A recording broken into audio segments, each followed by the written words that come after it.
Hello friends, in this video lecture I will discuss the architecture of 8253 timer. So timer is generally used to produce delays, and they are also used to generate clock signals.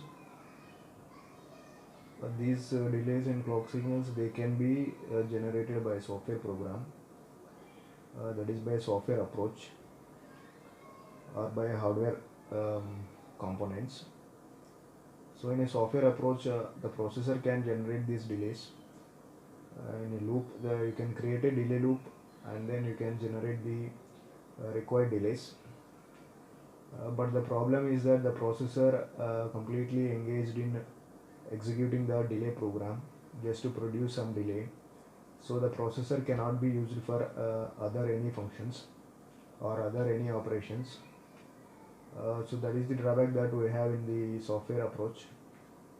Whereas if you go for the hardware approach, we can use timers like 555 timer, that is stable and monostable multi-vibrators can be used to generate the time delays of different time periods, or you can generate the clock signals of different frequencies can be generated. But where the problem is that they are used to generate only the fixed delay, a fixed clock frequency. If you want to change the delay or the frequency, then you need to change the components. That is, you need to make the modifications in the hardware. So these are the drawbacks that we get in the hardware approach and the software approach. So to overcome these, Intel has developed one IC, the special IC, that is the timer IC 8253. So this works on a combined approach. So it has the hardware and software capability. So this reduces the burden on the X86 processor. And also it can be programmed to produce different delays, different clock frequencies.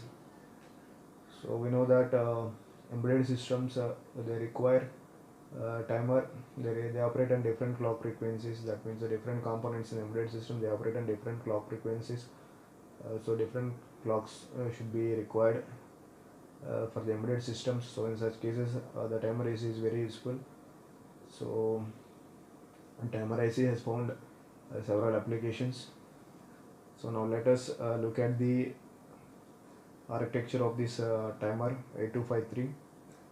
So it has three counters: counter 0, counter 1 and counter 2. It has three counters, and the size of the each counter is 16 bits. So there are three counters, and the size of the counter is a 16 bit, and each counter is a down counter. That is, they count the values from top to bottom, that is from up to down. Like if you give a value, or if you give the count as 5, then it starts counting that 5 as 5 4 3 2 1 0. That is, the 5 is decremented, it is down counted to 0. So whatever the value that you are loading into the counter, it's a down counter, so it starts counting the value to the down until it reaches the 0. So all these counters, there are three counters, all are 16 bit, and all are the down counters. And if you look at that, each counter is having two inputs and one output. So there are two inputs, one is clock, another one is gate input, and one output is out output. So we have three signals for each counter. So two inputs and one output. So the clock signal is applied to the counter so that it counts the signals at a particular rate to generate the delay, or to generate the square waveform or anything. So this clock signal of this 8253 timer, it is in the range of 2 megahertz. So 2 megahertz is the range of the clock signal used in the 8253 timer, and the gate signal is used to stop or start the count. So it is, if you insert a gate, then it stops the count, and the gate can also be used as a trigger, so that You can restart the count also. And there is one output. So once the count has reached 0, then it is indicated on the output signal out 0. So that can be used to perform several operations. So that can be used for example, that can be used to generate an interrupt to the 8086. For example, you want to display a message after the delay period, after some delay period. So you can load that count for the delay in the counter, and once the count has reached to 0, then it generates an interrupt on the signal. So that out signal can be used as an interrupt to the processor to display that message. So you can use it for different functions. So the out signal from the counter. So in a similar way, you have counter 1 and 2. So they also perform the same operations. So each and every counter, they are having two inputs, so clock and gate, and one output signal OUT. And all these counters, they are connected to the data bus of the 8086 through the data bus buffer, and that is D0 to D7. So D0 to D7 pins of the timer. So 8253 timer D0 to D7 pins, they are connected to the, so you can see that D0 to D7 pins of the data bus through the data bus buffer, they are connected to the processor. So processor D0 to D7 pins. And you have a control word register, so that you can configure these counters in different modes. So the timer 8253, it operates in 6 different modes of operations. So you can select any one mode of operation. So you can select that one mode of operation through the control word register. And also these counters, they can count the BCD values, or they can count the binary values. That is these 8253 counters, they act as a binary counters, or they act as a BCD counter. So we all know that BCD counter is also called as a decade counter or divide by 10 counter. So these counters act as a BCD counters, or they act as the binary counters. So that can be configured in the control word register, or they operate in 6 different modes. So you can select one of the modes of the counter by configuring the control word register. And also control word register is used to select the counters also. So control word register is used to configure these counters. So for each and every counter, there is a separate control word register, so that these counters can be individually operable. That means you can operate individually on all the counters, but if you have a separate control word register for each counter. And there is a read write control logic with the CS bar pin connected to it. So that is a chip select pin. So we all know that chip select pin is used to select the particular IC. So here to select the timer IC 8253, active low pin CS bar is used. So as seen in our previous discussions, that if you want to select any chip, we are going to use a decoder from the processor. That is a processor decoder, processor to the processor, and a decoder.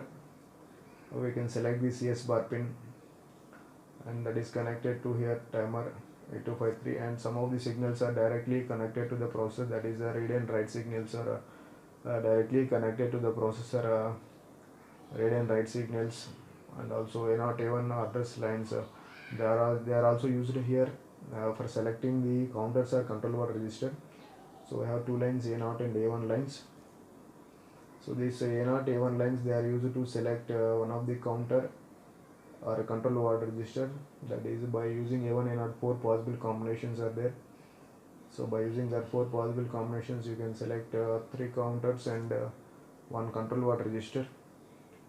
So this is the read write control logic, and this part is completely connected to the processor. That is D0 to D7 is connected to the processor data pins, and read and write of the logic is connected to the read and write of the processor, and A0 A1 of the control logic is also connected to the processor, and this CS bar is also connected to the processor through the decoder. So this is the basic architecture of the 8253 timer. It has got a few features, that it has 3 16-bit counters, and they are operating 6 different modes, and they can operate as a BCD counter or binary counter, and they have a separate control register to configure the counters. So these are all the few features of the 8253 timer. So if you look at the 8253 timer IC, so it has 24 pins. So 1 to 24 pins are shown here in the timer IC. So we know that D0 to D7 data pins are available in the timer. So D0 to D7 are the data pins of the timer. They are used to write the data to the counters of the timer, read the data from the counters of the timer, and there are clock, out and gate pins for each counter. So you have 3 counters, so 9 such pins are available: clock 0, out 0, gate 0, and clock 1, gate 1, out 1, clock 2, out 2, gate 2. So you have such 9 pins are available. And also it has A1 and A0 pins to select the counters and control word register, and chip select pin and read and write signals. They indicate that reading operation is being performed, write operation, you are writing the data to the timer. And it has 2 pins to provide the power supply. One is the VCC, another one is the ground pin. So plus 5 volts is the power supply required to operate the 8253 timer. So they are the power supply is provided to the VCC and the ground pins. So this is the basic architecture of the 8253 timer. Now let us look at the signals and their operations. So if you look at the signals and their operations in this IC8253 timer IC. So we have CS bar, it is always 0. So CS bar is active low signal. So whenever CS bar is 0, then only you can select the counters and you can work on it. In case if your CS bar is 1, then your timer is not selected, then you cannot do anything, and that means you cannot perform any operations on the timer. And you have read and write signals. There are also active low signals. So here RD bar is 1, which means that read is not selected. So WR bar is 0, which means the write signal is selected for the first four combinations. That is, the WR bar is 0 for the first 4 combinations. That is, write operation is selected for the first 4 combinations. And these A1, A0 values, they are 0, 0, 0, 1 and 1, 0, 1, 1. So when they are 0, 0, you are going to write or load the count value in. You are going to write or load the count value in counter 0. In case if it is 0, 1, you are going to load or write the count value in counter 1. In case if it is 1, 0, that means you are loading the count value in counter 2. And if it is 1, 1, you are going to write the control word in the control register. That means control register gets selected, so that you can write the control word to the control register. And similarly, when read bar is 0 and write bar is 1, that means write bar is deactivated and only the read signal is activated. When read signal is activated and your A0, A1, A0, A0 signals, they are 0, 0, 0, 1, 1, 0, 1, 1. So when they are 0, 0 and read signal is activated and CS bar is activated, then you can read the counter value from counter 0. If it is 0, 1, you can read the counter value from counter 1. If it is 1, 0, you can read the counter value from counter 2. And if it is 1, 1, there is no operation because you can write the control word into the control register, but you cannot read it. And there is a control word format for 8253. See, that control word format is shown here. So it has 8 bits, D0 to D7. So they are all used for different purposes. And the first 2 bits, that is higher 2 bits, D7 and D6, they are used to select the counter. So we have 3 counters. So 0, 0, counter 0 gets selected, 0, 1, counter 1 gets selected, 1, 0, counter 2 gets selected, and 1, 1 is illegal combination, so you cannot use it. 1, 1 combination on D7 and D6. So you can select these counters, any one of the counters, by configuring D7 and D6 bits. And D5 and D4 bits, they are used to read or load the data to the counters. So when these D5 and D4 bits, they are 0, 0, you can latch the count. So we all know that count is a down counter. So whenever when the count is being performed, that is the counter is working, the counter is reducing the count, it's doing its operation, then you can read the count value. That is, you can read the count value when it is on fly. So that is done by loading D4 and D5 and D4 with the 0, 0 value, that is latch count value. And you know that the data bus that is connected to the timer is only 8 bit. So you can see that the data bus D0 to D7 that is connected to the timer is only 8 bit, but the counters are all of a 16 bit size, but the data bus is only of 8 bit. So only you can read or write only 8 bit value from the counter. So which 8 bit value you can select that. So that is done through the D5 and D4 bits. So when the values are 0 1, only LSB byte, that is least significant byte, you can read or load from the counter. If it is 1 0, only MSB bit can be accessed from the counter, whereas if it is 1 1, first the LSB is accessed and then MSB. So you can access the 16 bit, but first LSB is accessed and then MSB is accessed from the counter. So this is used, these 2 bits they are used to access the data from the counter. The counter value is 16 bit, so you can access only 8 bit at a time. So by configuring these values, D5 D4 as 0 1 1 0 1 1, you can access the data from the counter. That is, you can access which first you want to access the which 8 bit data first, you can do that. And also you have 3 more bits, D3 D2 D1. They are used to select the different modes of the timer. So the timer is operating in 6 different modes. So mode 0, mode 1, mode 2, mode 3, mode 4 and mode 5. So by configuring these bits as 000, you can select the mode 0, and 001 you can select mode 1, X10 irrespective of the D3 bit. So D3 bit is here X, that means irrespective of the D3 bit. If D2 is 1 and D1 is 0, mode 2 gets selected. So D3 can be any value, that is, it can be a 0 value or 1 value. So we don't consider that value whether it is 0 or 1.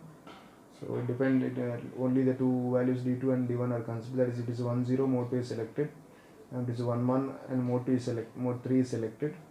And if D3 D2 D1 values are 1 0 0, then mode 4 is selected, 1 0 1, then mode 5 is selected. So likewise you can select by configuring these data bits D3 D2 and D1, you can select one of the modes of the timer 8253, and you can configure this timer in a binary mode, count mode, or BCD count mode by using the D0 bit. So if the D0 bit is 0, binary, it acts as a binary counter, and if it is 1, it acts as a BCD counter. So this is the control word format of 8253. In our next video lecture, we will see the different modes of operations of the 8253 timers. That is, all these 6 modes will be discussed in our next lecture. So thank you for watching.